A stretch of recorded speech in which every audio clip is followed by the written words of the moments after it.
ilawan ng sanlibutan na dapat pagningning upang sila'y magabayan. Kadiliman ng kapaligiran, ang munting ilawan ay dapat na mapagmasdan. Pagningning mo ang iyong ilawan upang kadilim ay lumisan.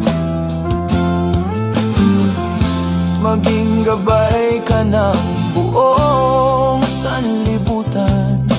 Akayin mo ang mga taong nasa karimlan.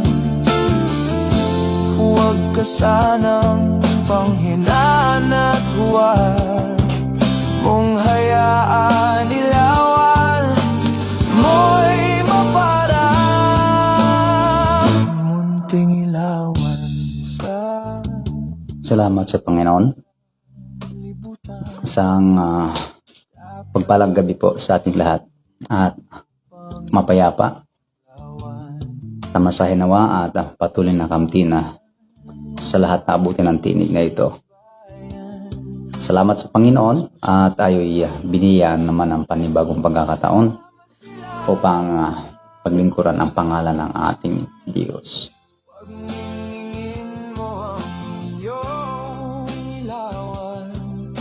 Tunay napakabuti ng Panginoon, mga minamahal natin. Sa lahat ng kanyang kabutihan, tayo nakikinabang, nagtatamasa, binubusog tayo, pinakakain, pinaiinom, dinamitan, at may mga patuloy na pinakikinabangan pa tayo maliban sa mga bagay na yan. Andyan ang kuryente, hangin, andyan ang ulan. Salamat sa Diyos. Maging sa kanyang pagbibigay ng kagalingan, kalusugan ng ating pangangatawan at ang kanya pong pag-iingat sa mga nagdaang araw sa ating buhay. Ganon din kung paano tayo iniligtas ng Diyos sa lahat ng kapahamakan at pinatawad sa ating mga kakulangan at mga pagkakasala at mga kamangmangan na nagagawa. Tunay napakabuti ng ating Panginoon at walang anumang kadahilanan na hindi natin siya purihin, luwalhatiin at parangalan ngayon at magpakailanman. upang kadilim ay lumisan. Maging gabay ka ng buong sanlibutan. Akayin mo ang mga taong nasa karimlan.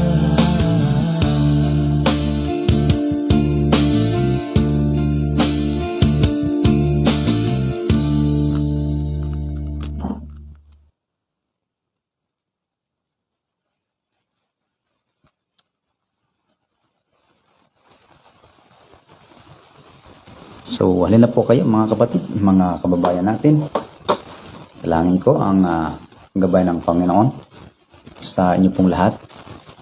Anumang oras na mapakinggan ninyo ang live na ito.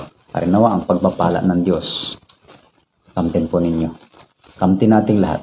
Yes, salamat sa Panginoon. Kailangan po natin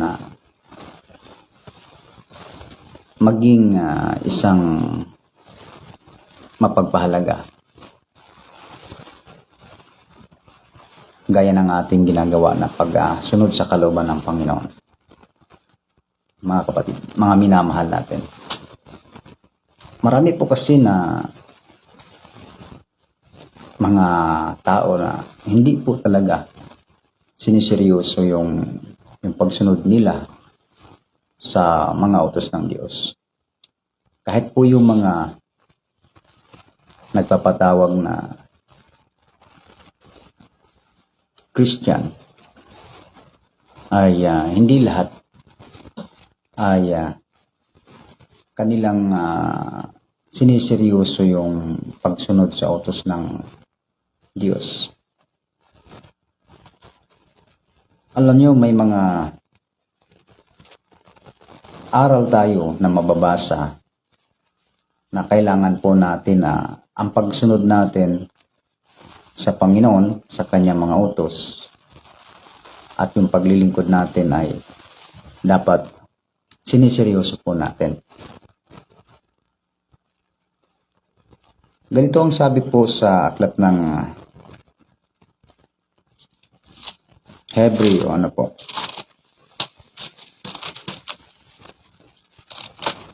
sa Hebreo, Gis at ang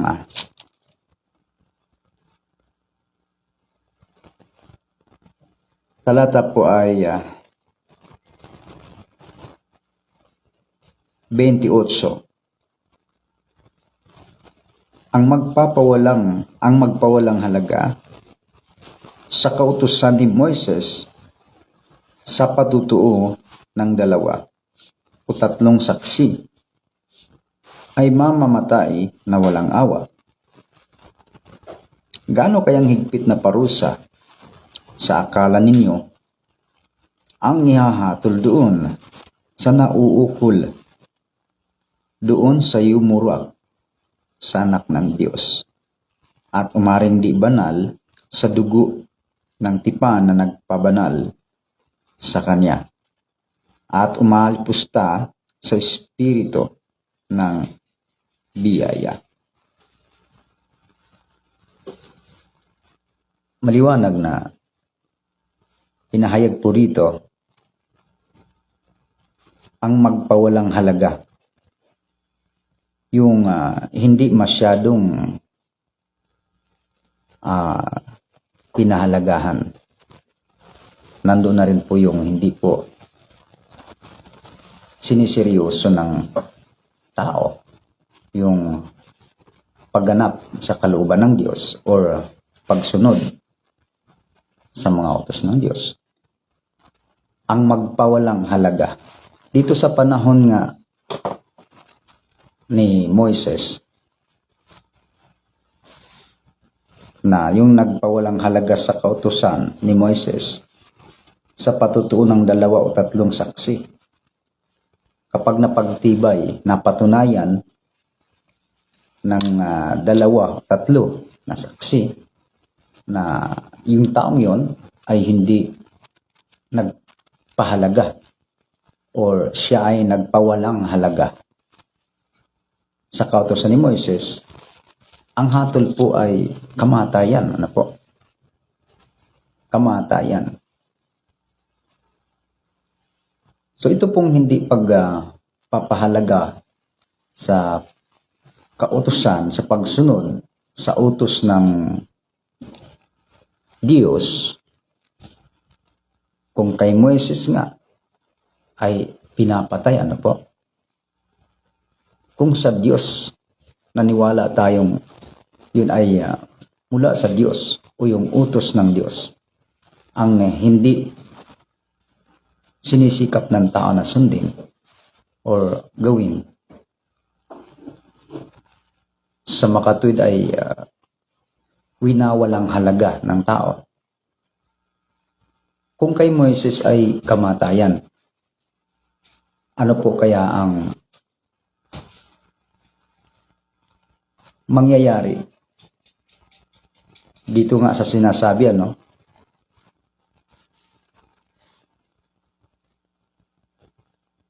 gaano kayang higpit na parusa? Yung parusa naman, gaano kayang higpit sa akala ninyo ang ihahatol na nauukol doon sa yumurak sa anak ng Diyos at umaring di banal sa dugo ng tipan ng nagpabanal sa Kanya, at umalipusta sa espiritu ng biyaya. Si Kristo sa Kanyang ginawang paghahandog, kamatayan nga yung sinapit niya, So hindi natin pwedeng sabihin na bibiro lang si Kristo sa kanyang ginawa, or hindi siya seryoso. Kasi kung hindi seryoso yung paggawa ni Kristo, baka hindi na rin susundin yung utos ng Ama. Lalo pagdating na po sa usaping ikamamatay mo na. Kaya napakahalaga yung ikaw ay sumunod na mayroong pagiging seryoso. Hindi yung susunod ka na parang naglalaro lang. Na hindi mo tinutuhanan yung ginawa mo na pagsunod mo o paglilingkod mo sa Diyos. Sapagkat kung pinatay nga sa panahon ni Moises, yung mga hindi seryoso, nagpawalang halaga sa kautusan ni Moises, ano sa tingin natin yung maaring sasapitin? Sabi nga dito, sa yumurak sa dugo ng ano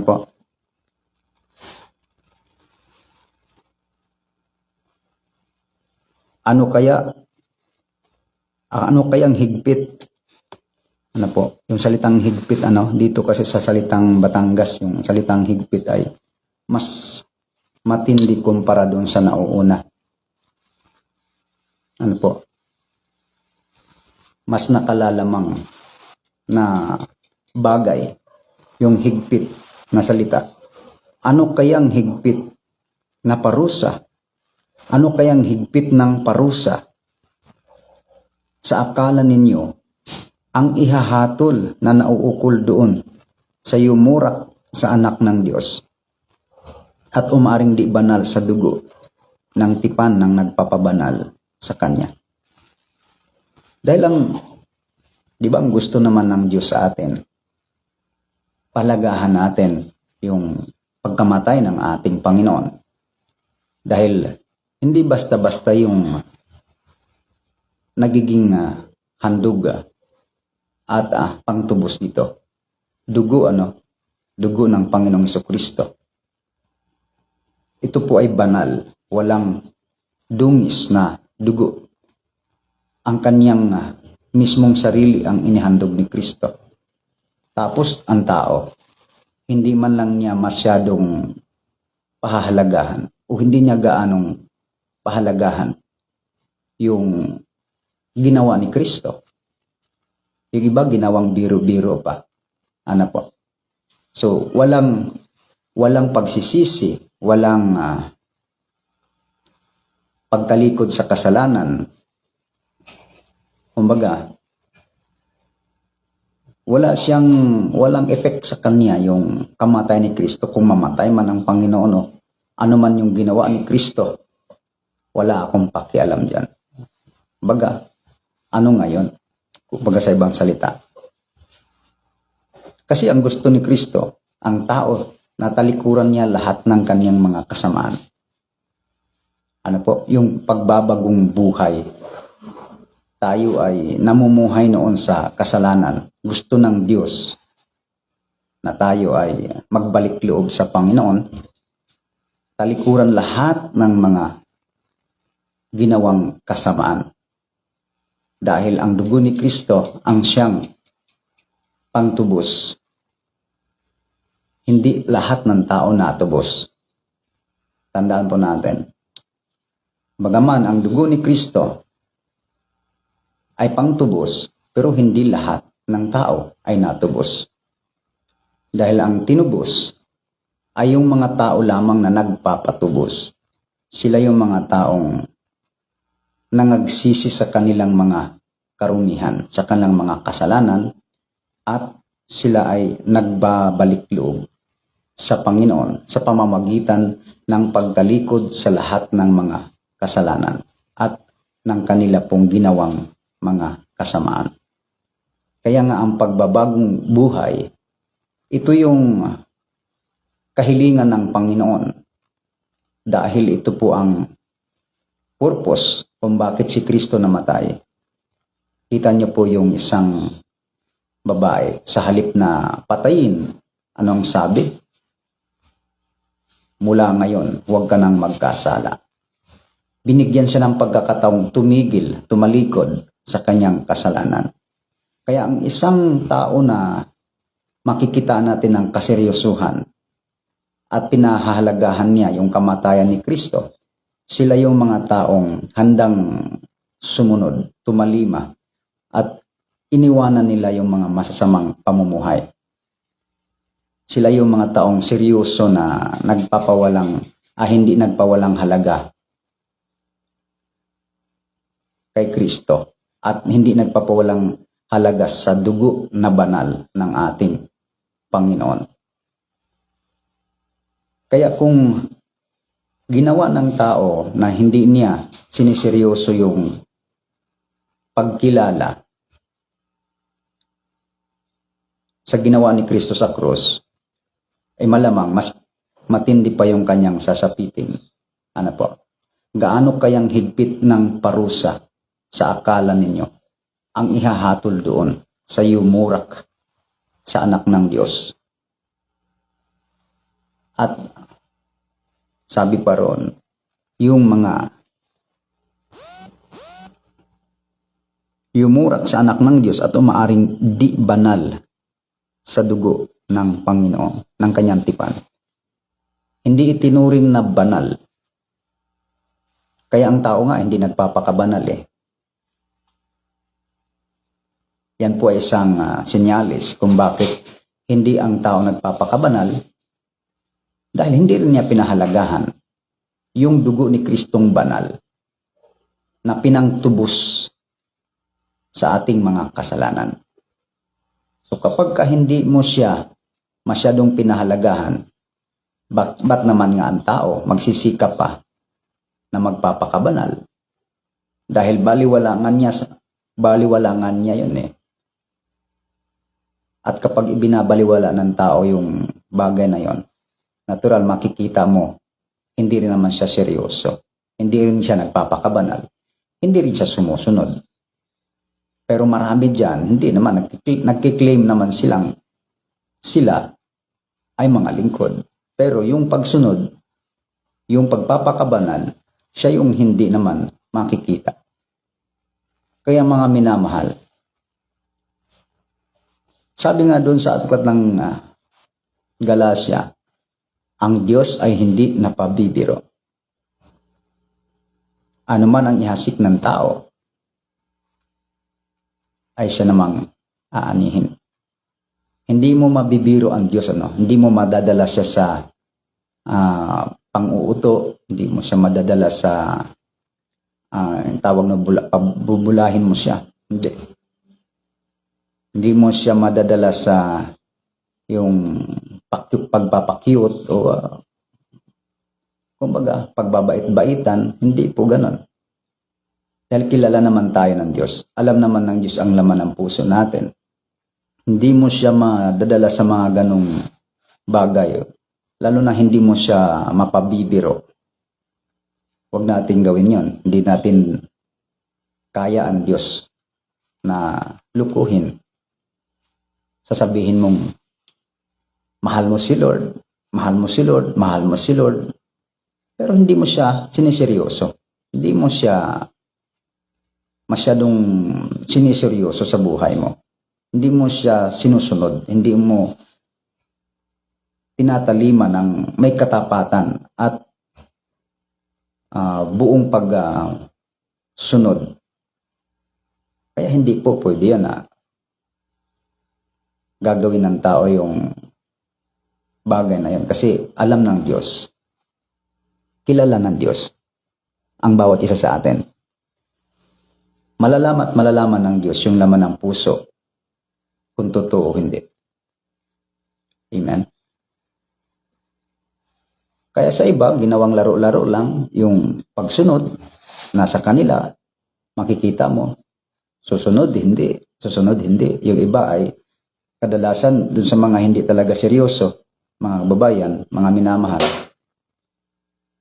Sila yung mga taong hindi nagpapatuloy sa paglilingkod sa Diyos.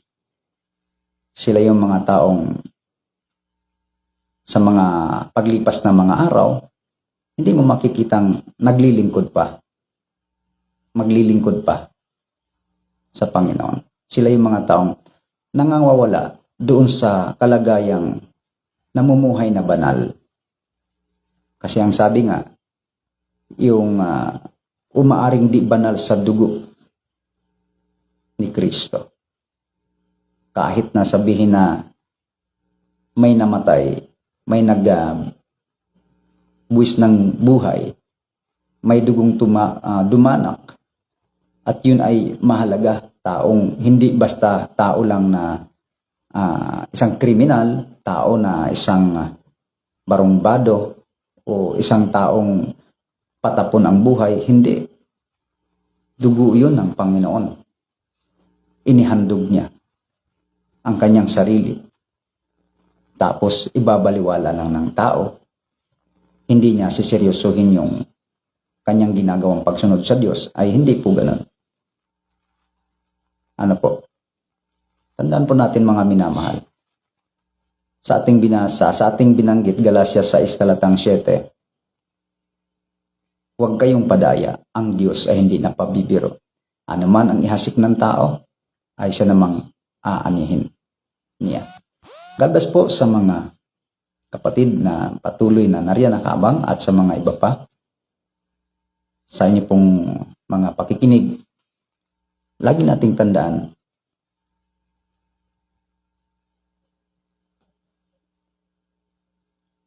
kung mabuti, ayun ang ating pipiliin.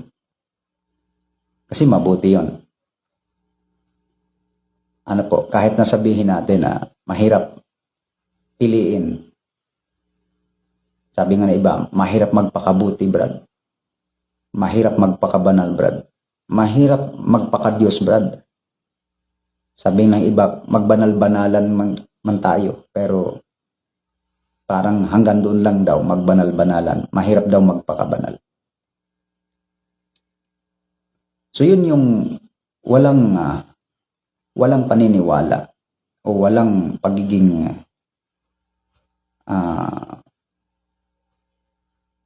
walang pagsampalataya.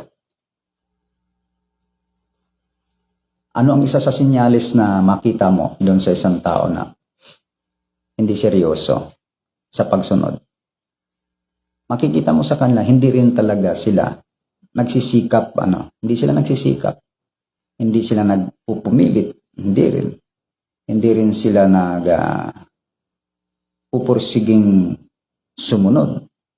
Makikita mo yung wala lang, parang susunod, hindi. Walang determinasyon or walang pasya, walang ano ba tawag dyan?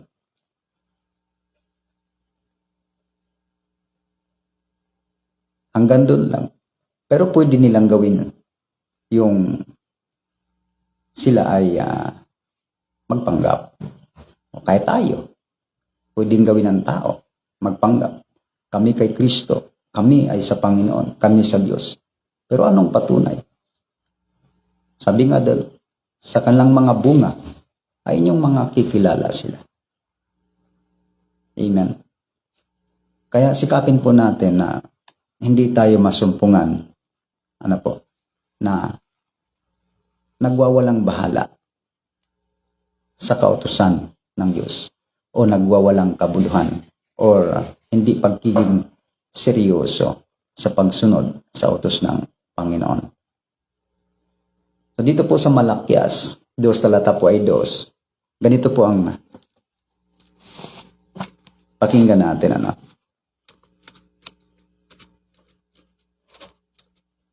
Yun po ay bago mag-Mateo. Basahin natin ang aklat ng Malakias. Tunguhan natin ang 2. Talata po ay 2.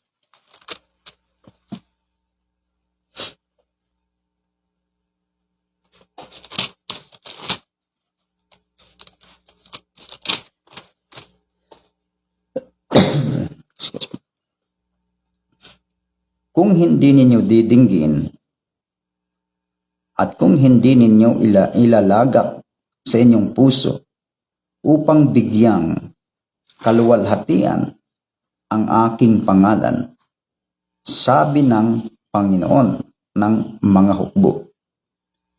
Magpapasapit nga ako ng sumpa sa inyo at aking susumpain ang inyong kapalaran.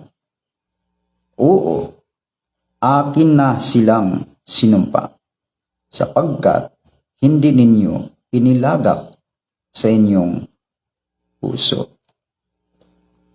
Ayon. Kaya ang sabi rito, kung hindi ninyo didinggin, ano po, at kung hindi ninyo ilalagak sa inyong puso upang bigyang kaluwalhatian ang aking pangalan. Yung nakalagak ang puso mo,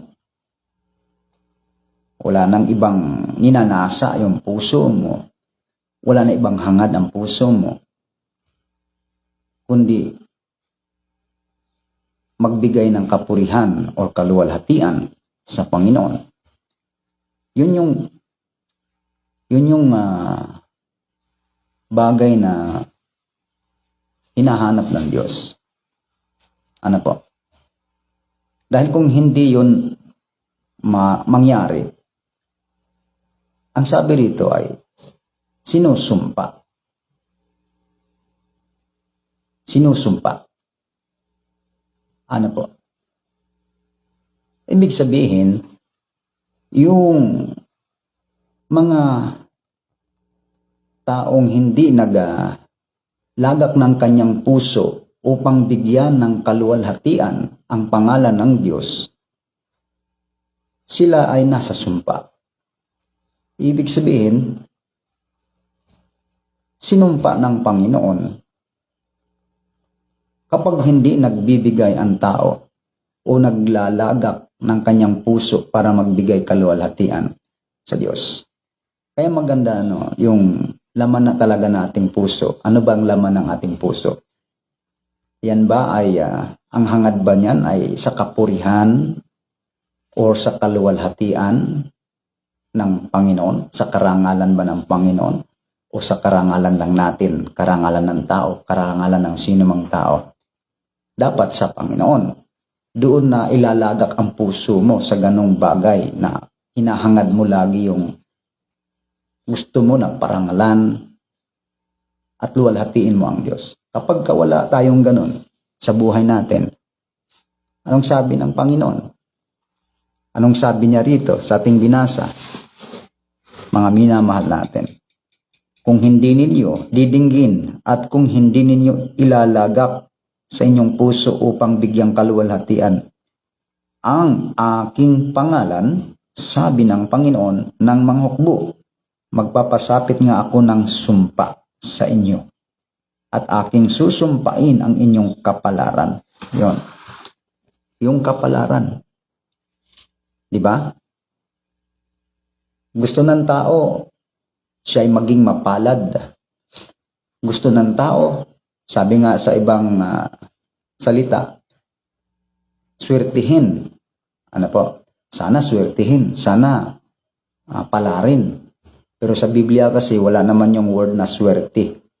Kundi ang nasa Biblia ay pagpapala. Kaya pag ikaw ay pinagpapala, mapalad ka, tawag doon.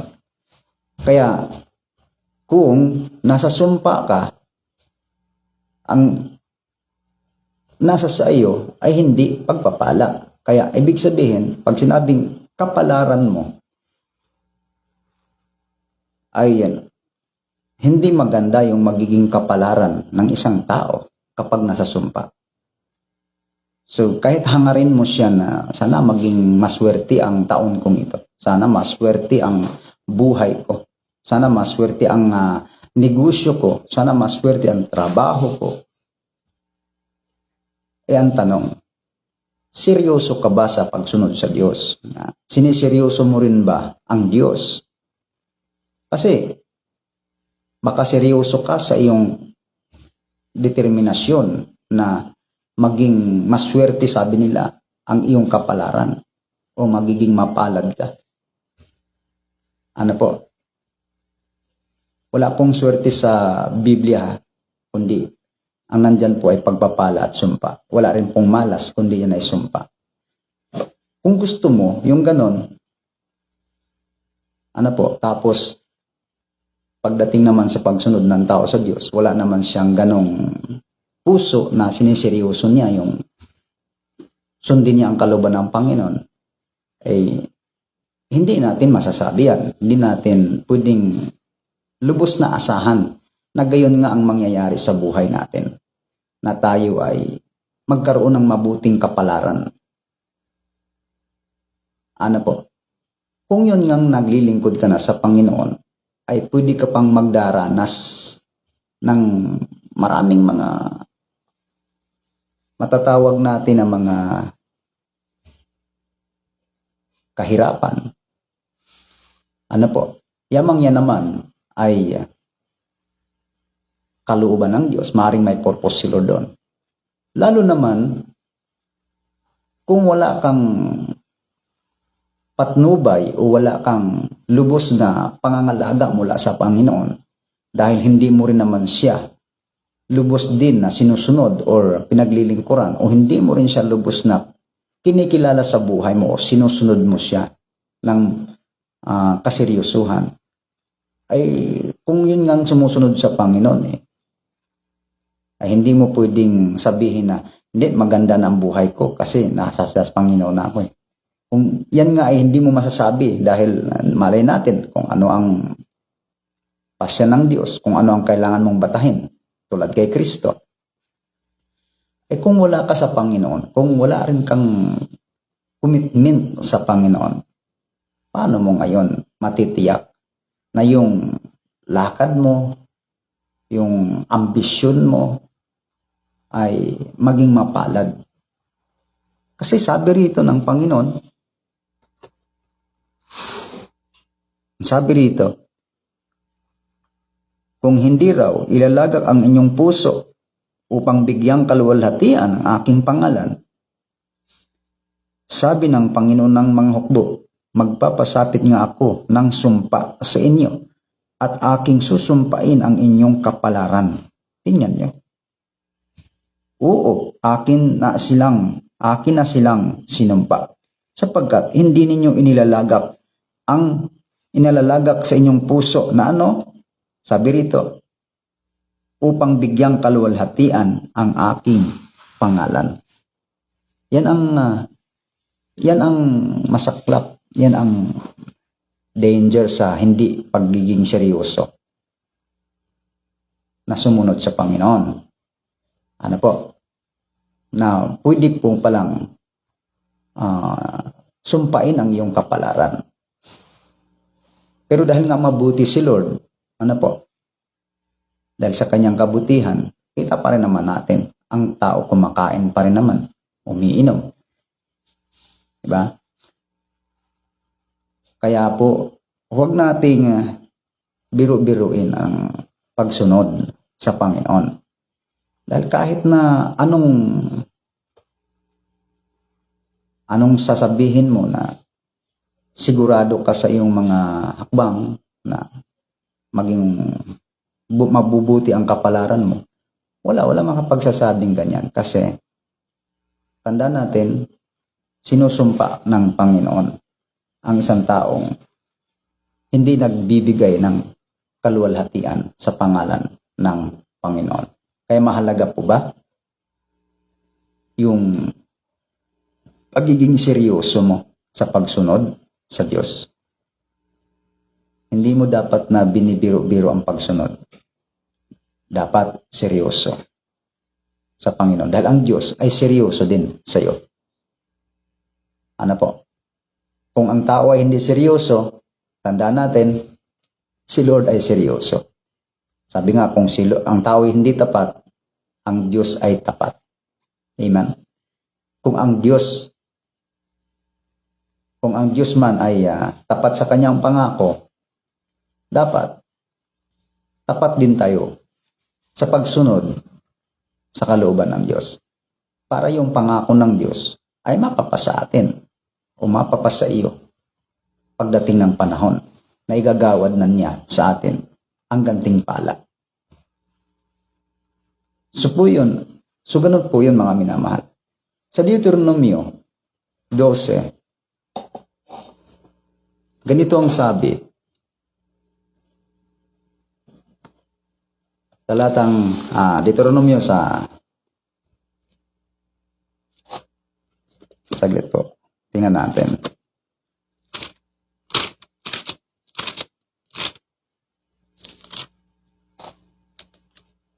Sa Gis, talata ay 12. At ngayon, Israel, ano ang hinihingi sa iyo ng Panginoon mong Diyos?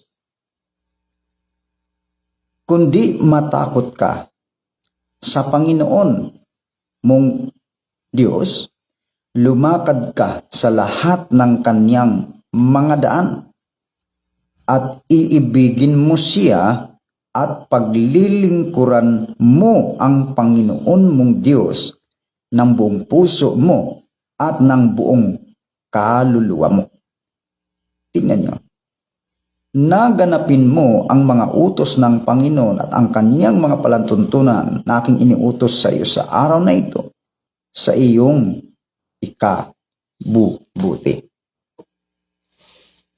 May hinihingi ang Diyos sa tao. Ano ang hinihingi ng Diyos sa tao? Kumbaga, di ba kapag ikaw ay nagnanais ng trabaho, gusto mong pumasok ng isang trabaho, hinihingan ka ng isang requirements. O, di ba? May requirements tayo na kailangan ibigay, ipasa natin.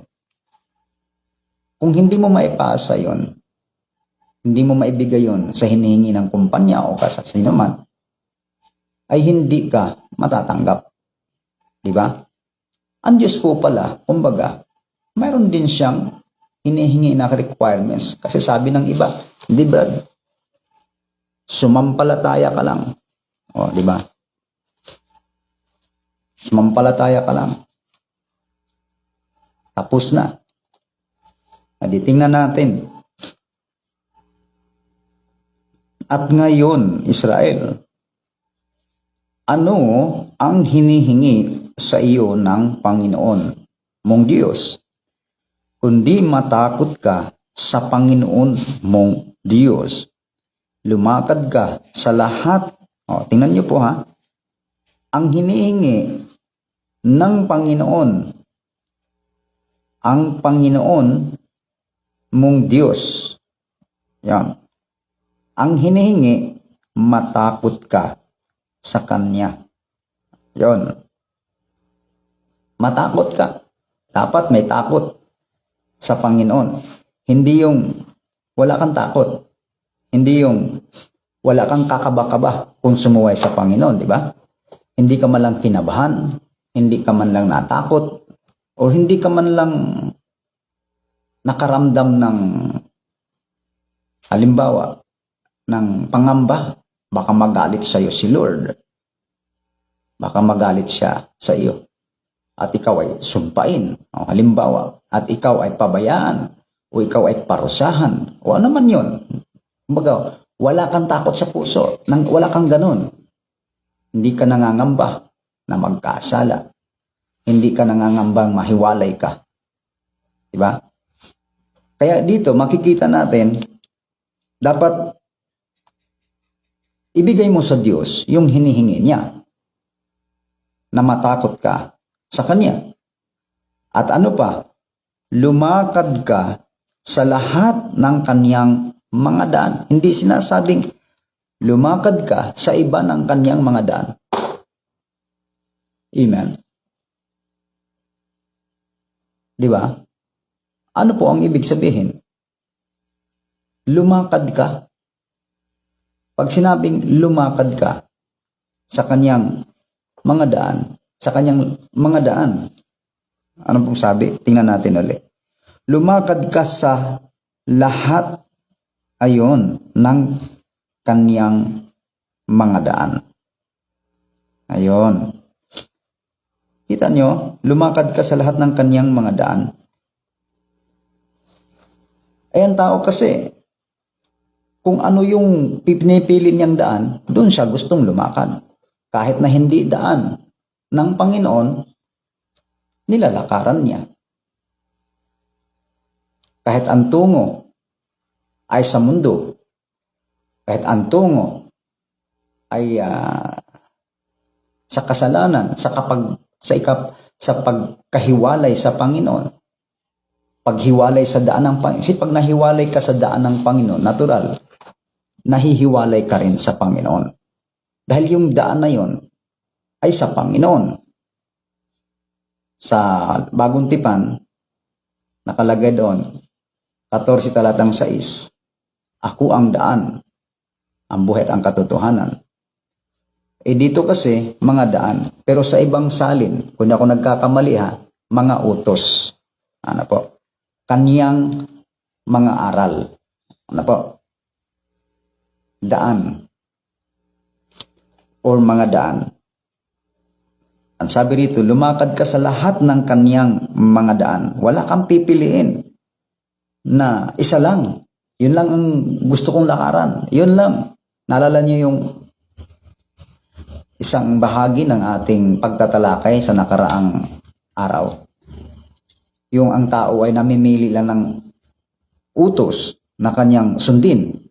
Pag hindi na niya, pag ayaw na niya, o kaya ang isang utos ay tila baga ay hindi na po yung kasanayan niya, ay hindi na niya susundin, ayaw na niya. Hindi ganon. Talaga pong pag ibinigay ng Diyos yan, requirements ng Diyos, hinihingi niyang gawin mo yon, sundin mo yon, aba ibigay mo. Dahil kung hindi mo siya ibibigay, malamang, sabi nga doon ay, tuloy natin yung pagbasa.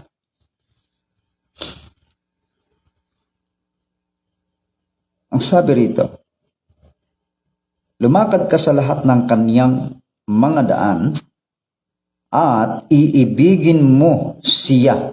Paano mo ba iibigin siya? At paglilingkuran mo ang Panginoon mong Diyos ng iyong buong puso o ng buong puso mo at ng buong kaluluwa mo. Ayan. Kita nyo yung paglakad ng tao, yung pagkatakot ng tao, yung pag-ibig ng tao, paglilingkod ng tao. Ano ang dapat gawin? Gagawin mo ang sabi ron ng buong puso at ng kaluluwa mo. Kaya nung tanungin ang Panginoong Jesucristo, sabi doon, alin ang, sabi doon, ang dakilang kautusan. Kung ako nagkakamali, sabi ron. Ito hindi word for word Sabi ng Panginoon, ano ang mababasa mo? Ano ang nasusulat? Yun. Ibigin mo ang Panginoon mong Diyos ng buong puso mo at ng buong kaluluwa mo at buong lakas mo. No? At ang pangalawa ay ang iyong kapwa na gaya ng siyong sarili. Yan. Kaya sabi ni Kristo,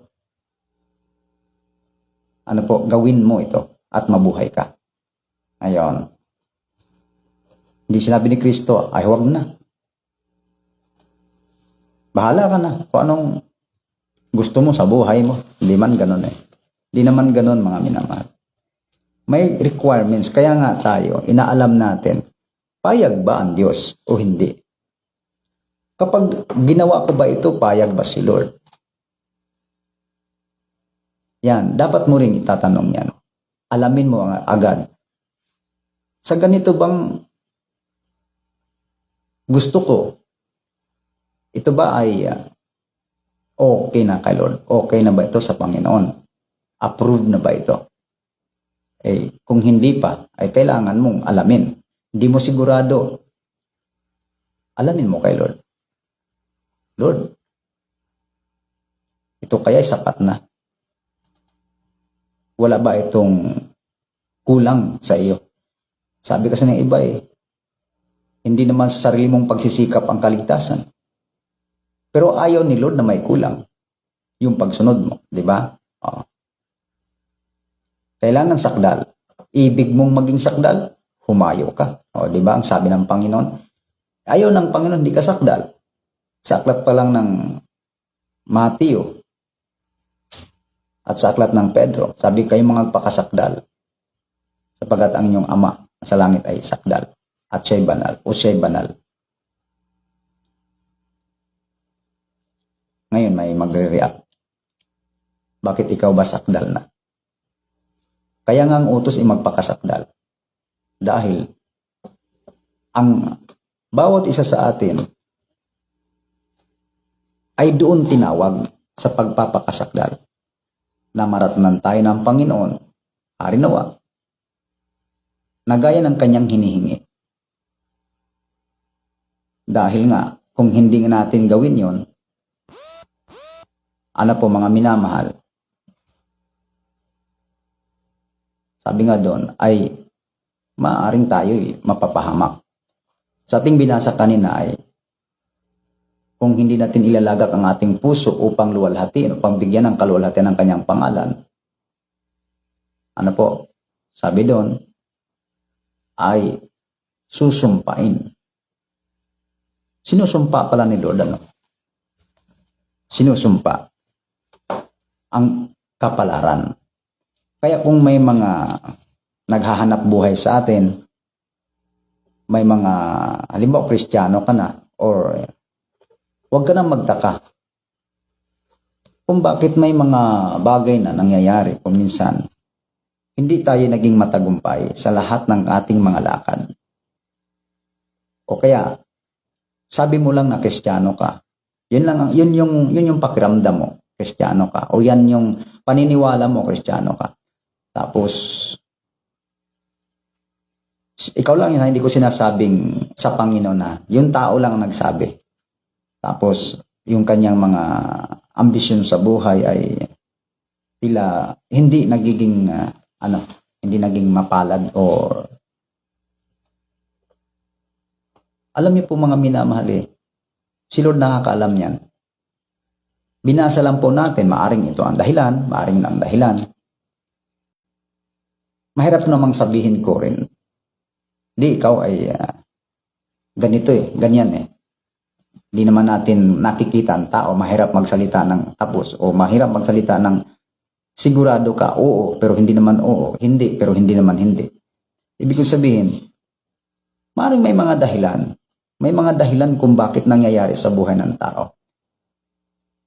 Kung bakit lahat ng kanyang mga ambisyon o kanyang sabi na iba mga pangarap, hindi di matagumpay o hindi naging maganda. Hindi umaayon sa kanya, sabi na iba. Hindi umaayon sa kanya ang kapalaran. Maalam ng Diyos yun. Mas maganda siguro ay kay Lord natin, kay Lord natin isangguni. Bakit ba, Lord? Ano ba ang kakulangan? Ano ba ang bagay na naging kakulangan ko? O, di ba? Kasi hindi naman mangyayari na walang dahilan. Balat ng bagay nangyayari yan, may dahilan.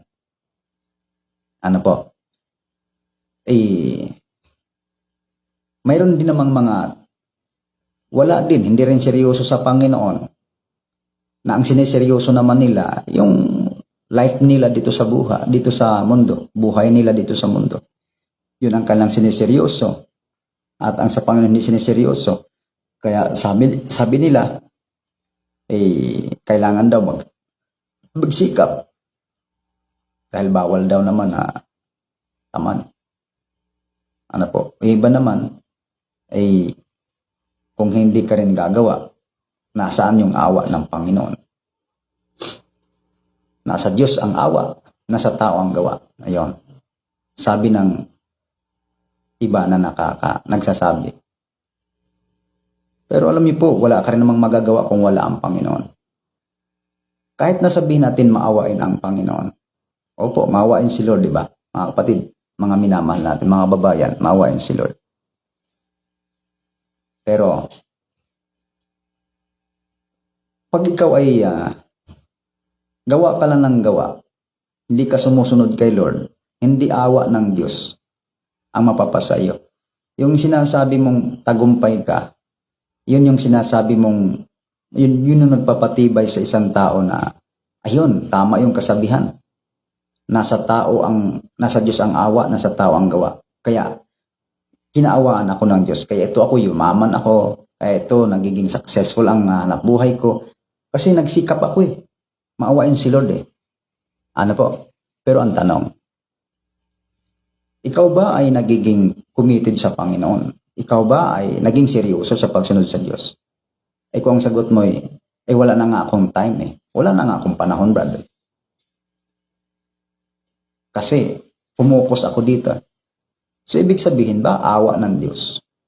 Kaya kayo maman. O kaya, yun yung sinasabing pinagpala ka ng Diyos. Hindi. Kasi nga, hindi naman pagpapala ng Diyos. Kasi nung nakaraan ng pagtitipon, yung ating sharing, hindi lahat ng trabaho ay bigay ng Diyos na matatawag natin na kaloob ng Diyos. Halimbawa bigyan ko kayo na example. Halimbawa, lingkod ka ng Diyos. Lingkod ka. So, mayroon kang paglilingkod. Tungkulin, kumbaga. Ang ginawa mo ay mayroon kang nakitang trabaho na malaki ang sahod, halimbawa. Naisip mo, ito ay maaring mag-ahon sa iyo sa kahirapan. Ngayon, natanggap ka sa trabaho. O kaya, nakapagtrabaho ka. At yun nga ang nagiging mo. Pero wala ka ng panahon para maglingkod sa Diyos. Wala ka ng time para ipagpatuloy mo yung naging ministeryo o yung naging paglilingkod. Sa tingin nyo, Diyos ang may gawa. Sasabihin mo, tugon ng Diyos yan. Kaloob ng Diyos yan. Kasi kung di kalooban ng Diyos, hindi matutuloy yan. Kasi dinadalangin ko naman na kung kalooban mo, Lord, ay matutuloy. Kung hindi kalooban ni Lord, ano po ang pasya mo? Matutuloy o hindi? Hindi kalooban ni Lord, pero matutuloy. Paano mo malalaman? Kalooban ni Lord o hindi? Ayun. Si Lord, hindi naman siya manunukso para ikay magkasala at mawalay sa Panginoon.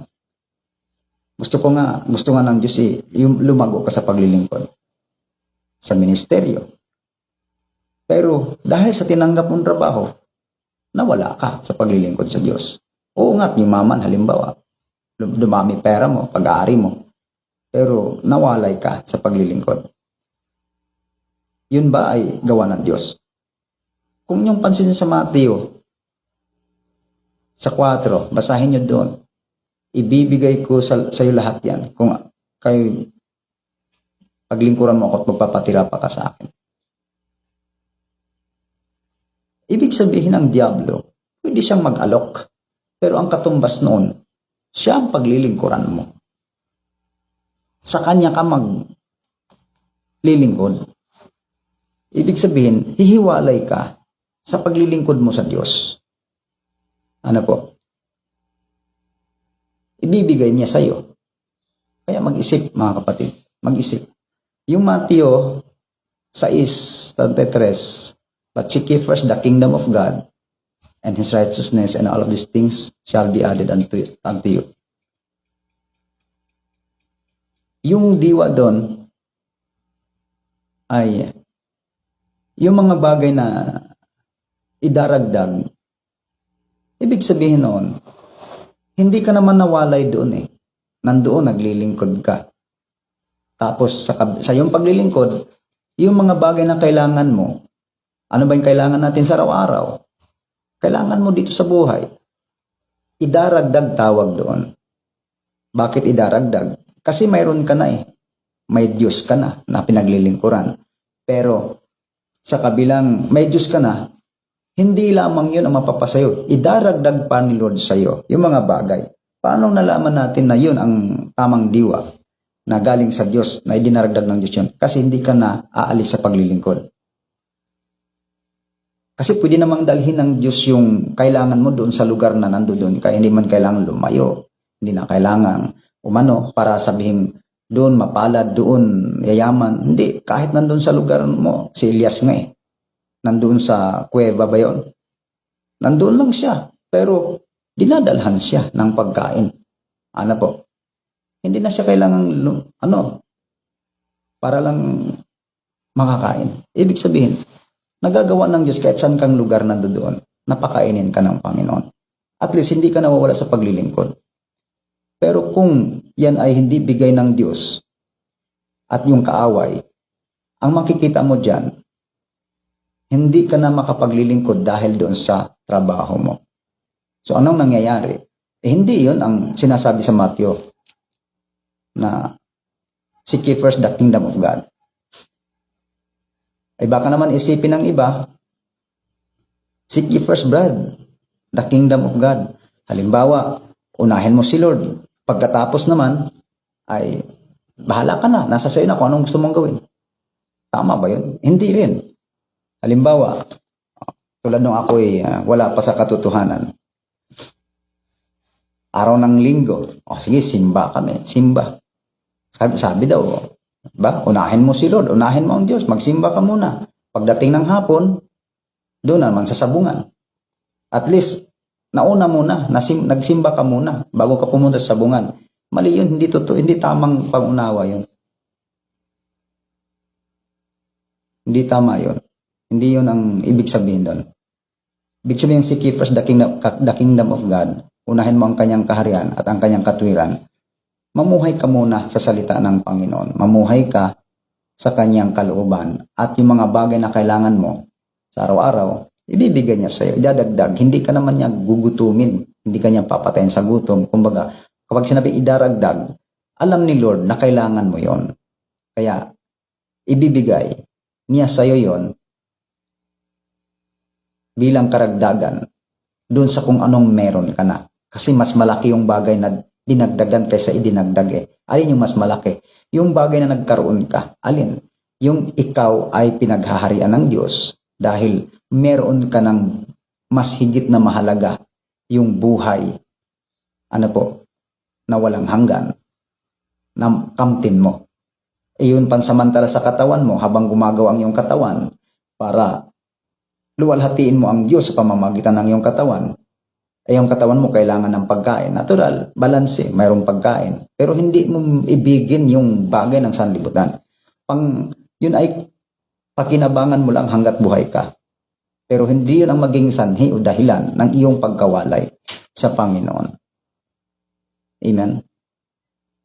Kaya tandaan natin, mga kababayan, mahalaga po talaga na unahin muna natin maging seryoso tayo. Determinado or committed ka at seryoso sa pagsunod sa kalooban ng Panginoon. Hindi mo biru-biruin yung pagsunod mo. Hindi yung laro-laro ang pagsunod mo. Hindi yung ginagawa mo lang kasi wala kang ginawa. O kaya wala kang magawa sa buhay. Pero pagka mayroon ka ng lakad, mayroon ka ng gagawin, ay hindi mo na ngayon pina-priority ang sa Panginoon. Hindi ganon. Ang ibig sabihin ng seryoso ay dapat totoo ka sa iyong pagsunod. Hindi mo ginawang biro o paglaro-laro lang ang pagsunod o para bagang binabaliwala mo siya o winawalang halaga. Tulad ng sinasabi na ang nagwalang halaga sa kautusan ni Moises sa pamamagitan ng 2 o 3 saksi ay mamamatay na walang awa. Gaano kayang hatol? Gaano kayang higpit ang parusa, ang ihahatol doon sa, di ba? Yumurak sa anak ng Diyos at nagpawalang halaga. nagpapawalang halaga sa pagpapabanal ng dugo ni Kristo. Ano po, mga kababayan? Ito pa, babasahin po natin. Sabi nga sa aklat ng Jeremias 48 verse 10. So, basahin muna natin. God bless po, mga kapatid. God bless po kay Nanay Lasing. Ako. Sabi niyo, pagpalang gabi po, mga kapatid, purihin ang Panginoon at laging pasalamatan. Amen. Jan, sabi niya, God bless. Jan. Po. At kay Domingo Aparici, God bless po sa inyong lahat. Kay Jess, ano ba yan? Sandro, sabi niya, Amen. Salamat sa Panginoon. Ingatan nawa kayo ng Diyos. At yun, Sister Mercy from Bohol, God bless. At Jennifer, Sister Jamie, God bless po, Sister Jamie. At yun, sabi ni Brother Janjan, 3 beses si Kristo dumating. Ano yung brad tanong? Sige, kung hindi naman tanong ay okay, God bless po sa inyong pahayag. Opo.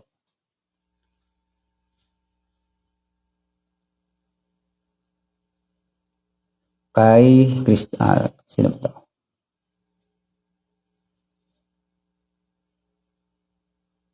Brother Caspi, Nanay Lusing, Amen, sabi niya. Okay, tuloy natin. Basahin ko po yung aklat ng Jeremias. Ano po? Sa aklat po ng Jeremias, 48. Ito.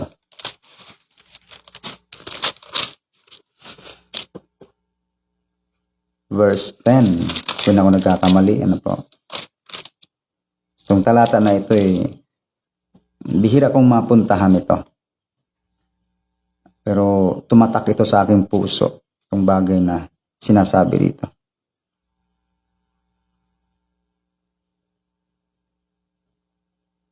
Tama ba? Saan ba ito?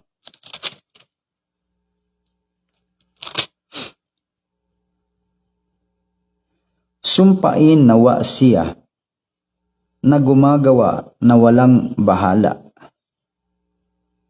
sa gawain ng Panginoon at sumpain siya na nag-uurong ng kanyang tabak sa dugo. Ang sabi rito, sumpain. Sino ang susumpain? Susumpain nawa siya na gumagawa na walang bahala sa gawain ng Panginoon. Yung gawain ng Panginoon, hindi dapat iwawalang bahala o iwawalang halaga. Ano po? Na nagwawalang bahala. Kumbaga, wala siyang pakialam. Wala siyang pakialam kung gawain ng Panginoon yan. Basta ako may lakad ako. Basta ako mayroon akong importanteng lakad. Mali. Mali po pala sa Panginoon yon. Dahil sinusumpa ng Panginoon pagkaganyan. Kailangan mong pahalagahan. Kailangan mong seryosohin. Ano man yung bagay na mahalaga sa iyo, dapat kontrahin mo. Hindi, mas mahalaga yung kay Lord. Dapat ganun. Hindi, kung mahalagang lakad na ito, mas mahalaga ang lakad para kay Lord. O, di ba? Kukontrahin mo siya. Dapat sabihin mo, nasusulat. Susumpain ang nagwawalang bahala sa gawain ng Panginoon. Kaya, mas ipapriority ko ang gawain ng Panginoon. Diba? Kukontrahin mo siya sa pamamagitan naman ng mga salita ng Diyos. Kasi si Kristo, sinasabi niya lagi, nasusulat. Kaya yung bagay na binabanggit ng ating Panginoon para bigyan ng katwiran ang gawa ng Panginoon ay sa pamamagitan ng nasusulat niya sinasabi, nasusulat. Kaya dapat, huwag iwalang bahala ang gawain ng Panginoon. Pagka mayroon na po tayong lakad, kailangan po nating magdesisyon, magpasya, na dapat uunahin natin ang lakad ng para sa Panginoon.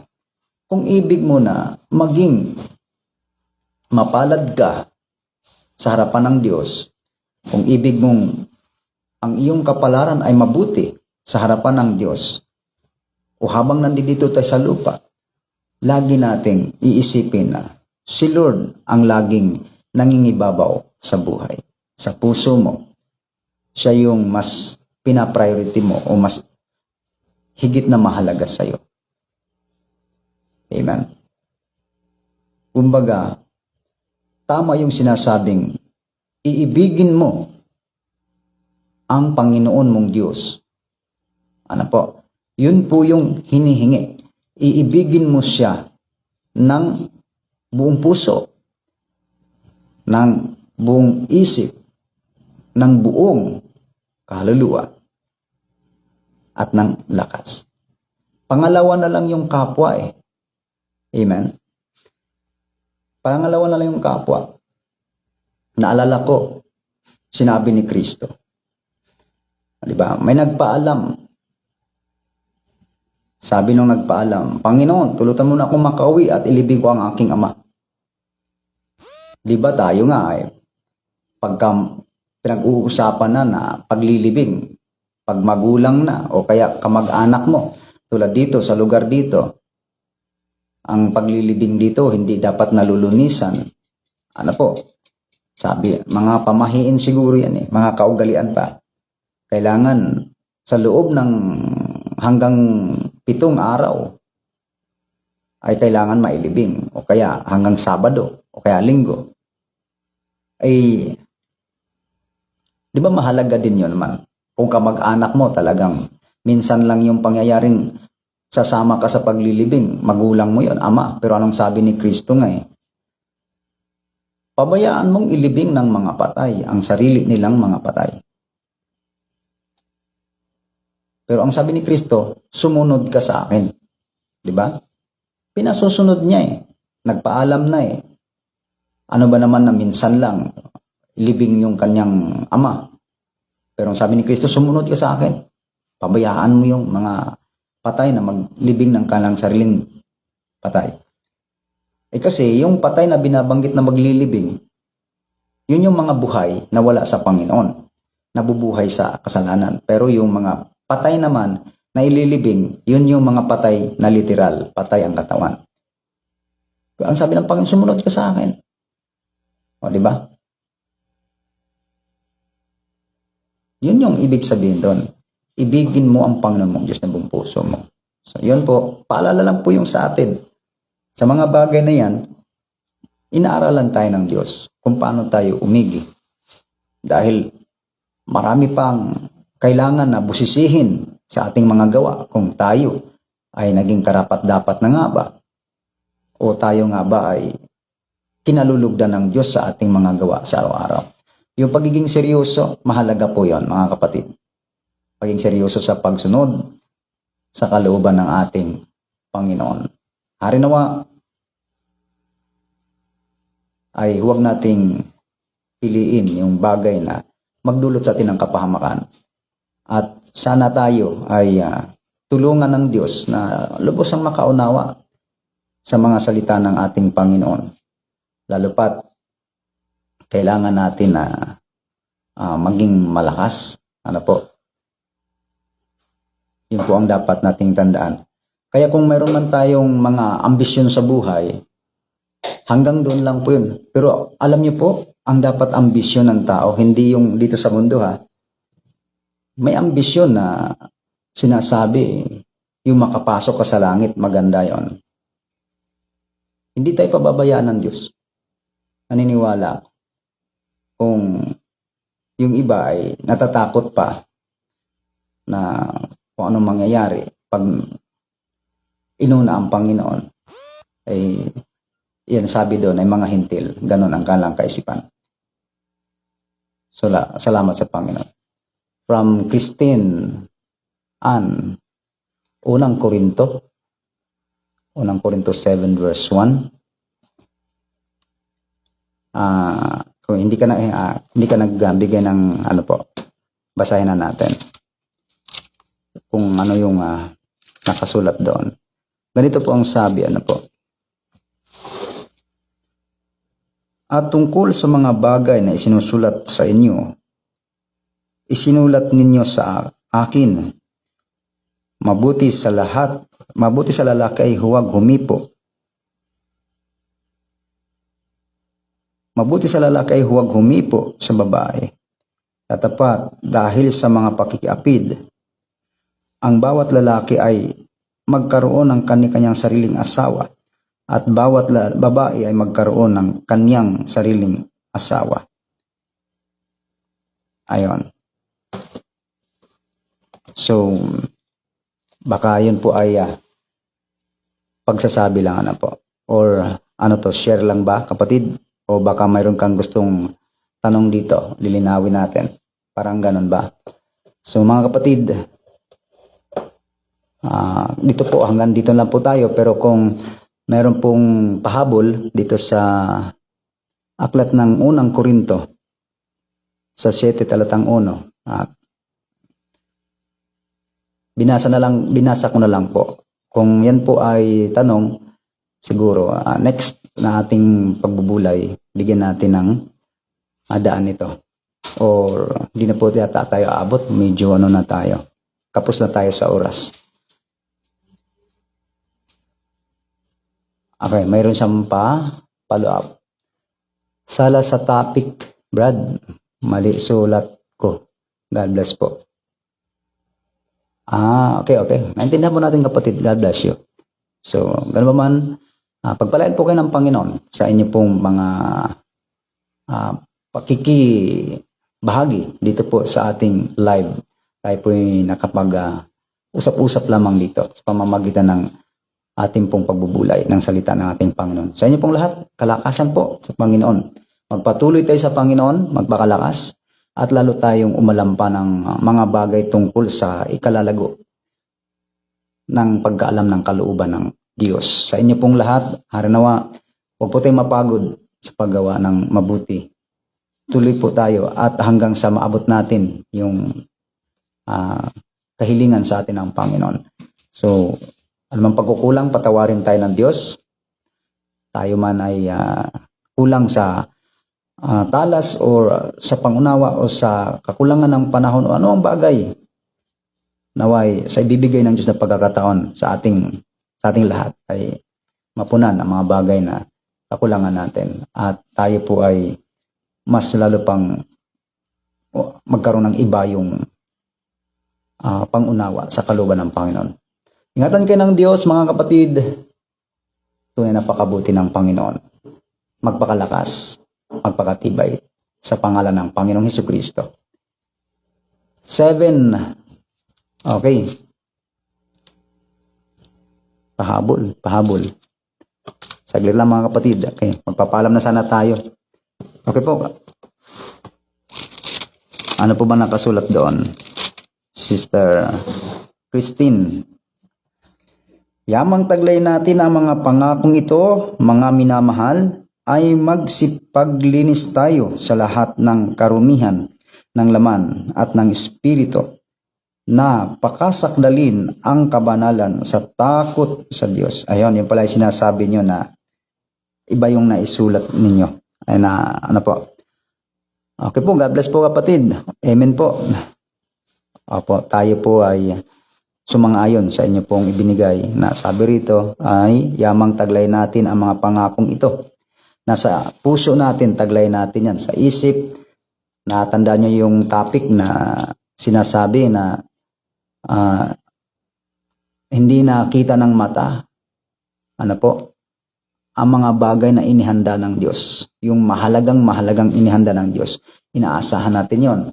At kaya po tayo narito, nagsisikap at patuloy na ginagawa ang kalooban ng Panginoon dahil sa pangako ng Diyos na yung sinasabing walang maitumbas, yung kaluwalhatiang mahayag sa atin. Kung may kaluwalhatian sa mundong ito, ay hindi maitumbas yan sa kaluwalhatiang mahayag sa atin pagdating ng araw.